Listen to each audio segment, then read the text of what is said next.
নমস্কার বন্ধুরা, আজ সিভিক নিয়ে দু একটা কথা বলবো।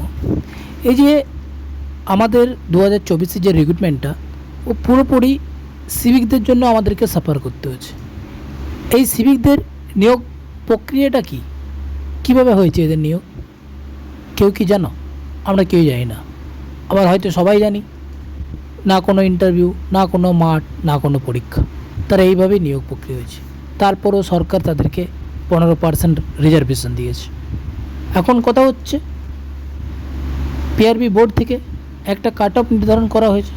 সে কাট অফ কোয়ালিফাই করলে তারা মাঠে ডাক পায়। কিন্তু তারা যদি ভাবে আমি 85টার মধ্যে চোখের আন্দাজে ABCD করে আমি 15টা ঠিক করে চলে আসবো এবং ওই 15 নাম্বার নিয়ে ওই 60-70 পাওয়া ছেলেদের সাথে আমি চাকরি করব, এইভাবে তো সম্ভব না। এর ফলে কি হচ্ছে, আমাদেরকে সাফার করতে হচ্ছে মাসের পর মাস। একটা বছর প্রায় হতে যাচ্ছে, এখনও পর্যন্ত নিয়োগ প্রক্রিয়া ওইভাবেই থমকে রয়েছে। তো কি বলবো, সরকার যদি এখনও পর্যন্ত কোনো পদক্ষেপ না নেয়, তাহলে এইভাবে বেকার ছেলে মেয়েদের জীবন বেকারত্বেই থেকে যাবে, প্লাস মানসিকভাবে তারা ভেঙে পড়বে।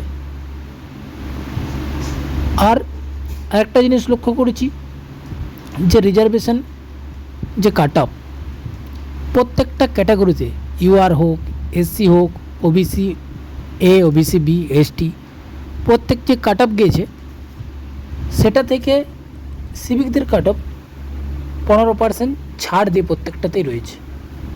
যদি UR কাট অফ গিয়েছে 48/50, তো সেখান থেকে 15% যদি ছেড়ে দেওয়া হয়, তো সেটা দাঁড়াচ্ছে ওই 42-এর কাছাকাছি। তোমরা সকলে হয়তো দেখতে পাচ্ছ এই কাট অফটা যেটা রয়েছে, যেটা পিআরবি বোর্ড দিয়েছে।